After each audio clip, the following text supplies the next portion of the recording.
Magandang umaga, lumabas na kayo lahat ng mga nabudol dito. Lahat ng mga vlogger, magpakatotoo na po kayo. Prosecutor's Office upang ipaglaban ang karapatan nating mga Pilipino. Nakapagtataka naman kung sino pa ang Pangulo na nagbibigay pagpapahalaga sa lipunan ni Mas, siya bang kinasuhan?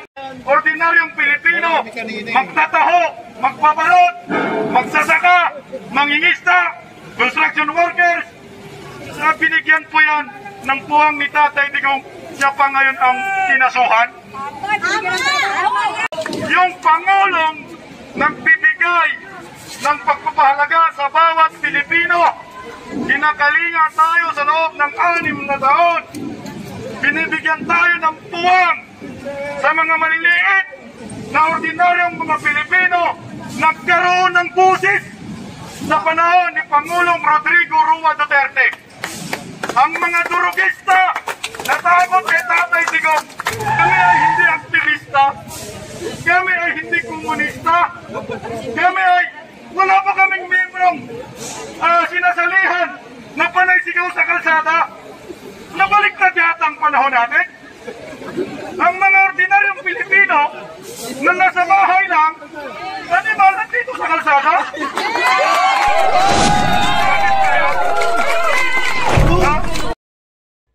So yun po guys, so natunghayan na po natin ang aking introduction. Ito pong event na to, itong pagtitipon na to, ay nangyari po dun sa tapat ng DOJ, dun sa May City Hall. So ito ay pagtitipon para sa pagsuporta ng ating kagalang-galang dating Pangulong Rodrigo Roa Duterte. Dahil sa kasong isinampas sa kanya, doon sa Prosecutor's Office, dun sa Quezon City Hall. So, habang nagaganap yung pagsuporta, nagkaroon po ng konting programa para ihayag ng bawat isa ang kanilang mga damdamin. Kasi ito po yung mga Duterte diehard supporter, mga DDS po ito. At dito po sa aking ipinakita, ito po ay isang vlogger na inihayag yung kanyang damdamin at pagsuporta sa ating kagalang-galang dating Pangulong Rodrigo Roa Duterte. So, napakaganda po ng mga statement niya at kanyang inihayag doon sa pagtitipon na yon. At kanyang inihayag yung mga totoong damdamin na nararamdaman niya patungkol doon sa pangyayaring ito. Doon sa pagsasampa ng kaso ng isang kongresista kay dating Pangulong Rodrigo Roa Duterte. So, yun po. At yung tagpong yun ay nag-file naman po ng counter affidavit ang kampo ng ating dating Pangulong Rodrigo Roa Duterte. So, sa pagtitipon na yun ay binigyan ng oras para magsalita ang bawat isang vlogger. At isa na po ito na aking ipatutunghayan sa inyo. Na ito po ay binidyohan ko personally dahil naroon din po ako sa pagtitipon na yon. So, tunghayan na po natin. At bago po tayo magsimula, ako po ay nagpapasalamat sa aking mga subscriber na patuloy na sumusuporta sa ating YouTube channel DIY KKB Informative. Maraming salamat po sa inyo.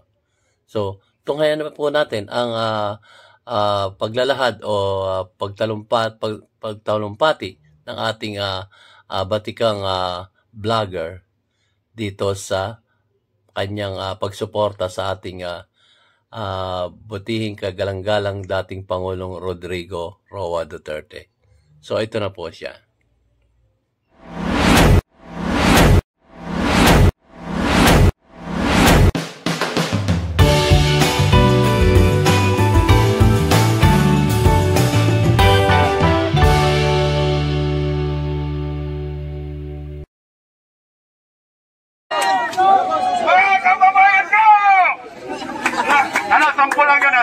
Sampo lang.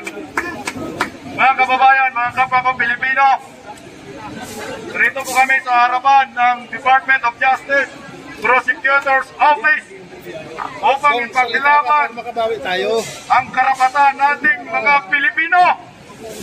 Nakapagtataka naman kung sino pa ang Pangulo na nagbibigay pagpapahalaga sa lipunan ni Mas, siya bang kinasuhan? Magtapin nyo yan, yung Pangulong nagbibigay ng pagpapahalaga sa bawat Pilipino.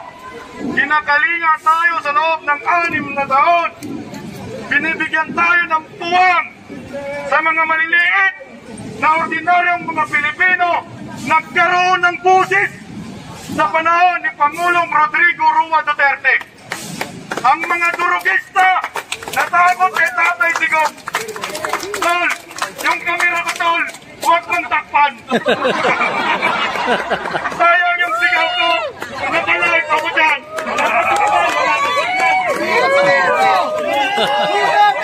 Duterte! Duterte! Duterte! Bakit ba nagkaganito tayo? Kami ay hindi aktivista. Kami ay hindi komunista. Kami ay wala pa kaming membrong sinasalihan na panay sigaw sa kalsada. Nabaliktad yata ang panahon natin. Ang mga ordinaryong Pilipino na nasa bahay lang, animal nandito sa kalsada.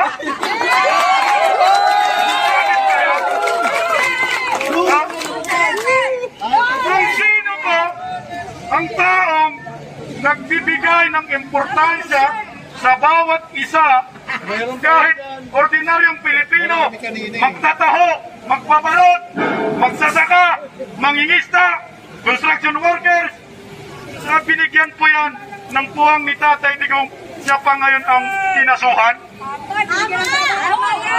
Alam niyo po, ito lang masasabi ko sa inyo, ang kakapal ng mukha ninyo, ang kakapal ng mukha ninyo, ninyo lang ako ng pangalan ha, bakit matawag kang sa kongreso nito. Ito yung pinakagusto ng maraming Pilipino, lalo po dyan sa mga subscriber ko nakatutok. Yan! Ay, subscribe niyo ako lahat ha. Ang gusto lang naman na mangyayari ni Pangulong Rodrigo Roa Duterte ay open the book of accounts.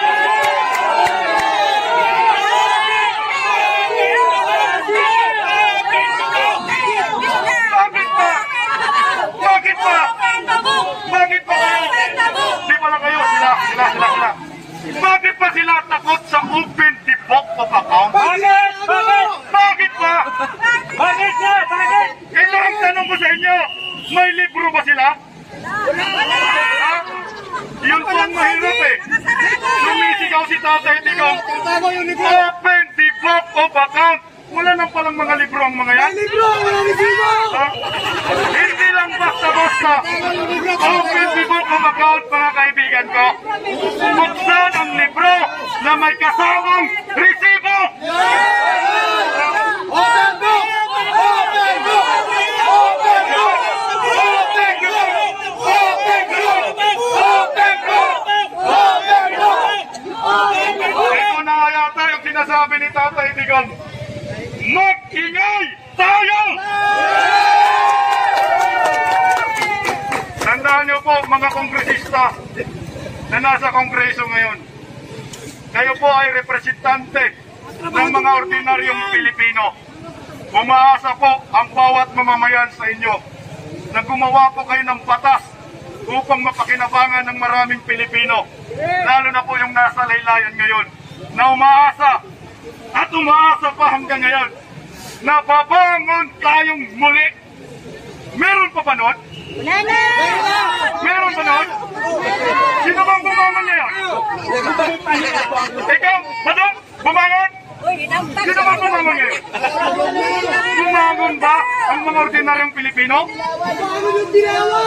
Kaya nga po tinawag kayong Pulawan eh. Sama-sama na kayo pula-dilaw eh. Ang bihira. Isa lang naman gusto ni Tatay Digong eh. Buksan ang libro upang magkaalaman kung saan ninyo binawaldas ang kaban ng bayan.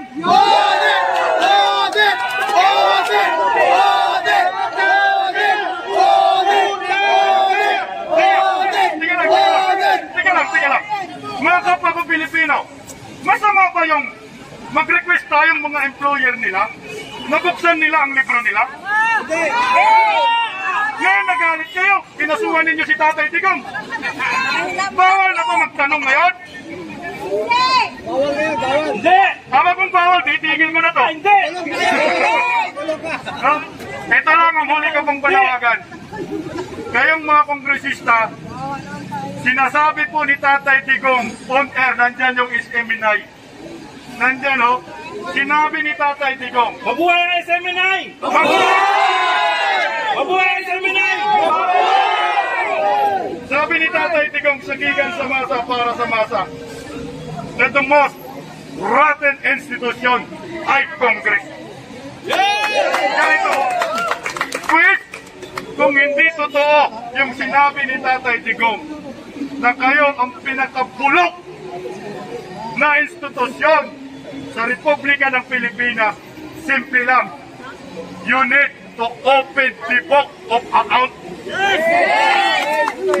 Buksan ninyo ang mga libro ninyo upang hindi po kayo mahusgahan ng maraming Pilipino. Ipakita ninyo na hindi ninyo winawaldas ang kaban ng bayan at ng mga ordinaryong Pilipino. Maraming salamat po. Patayon sa Tatay Digong. Duterte! Duterte! Duterte! Madong, hindi ako nalista, Madong, ha? So guys, yun po, natunghayan nyo na po ang aking mumunting video. At sana po marami kayong natutunan sa talumpati ng ating kasamahang vlogger. At sorry po, hindi ko po kilala yung vlogger. Pasensya na po. Pero balita ko, siya po si Bisdak Pilipinas. Hindi po ako sure. Comment nyo na lang po kung nagkakamali ako. Pero isa po siya sa batikang vlogger na talagang napakagaling. So, hanggang dito na naman po guys. At maraming salamat po sa inyong pagsuporta, lalo na sa aking mga subscribers na patuloy na tinutunghayan ang mga bawat video. Maraming salamat po sa inyo. Amazing! So, hanggang sa muli po, ito po ang inyong lingkod, si DIYKKB Informative, na nagsasabing keep safe, God bless, and you have a great day. Maraming salamat po. Hanggang sa muli.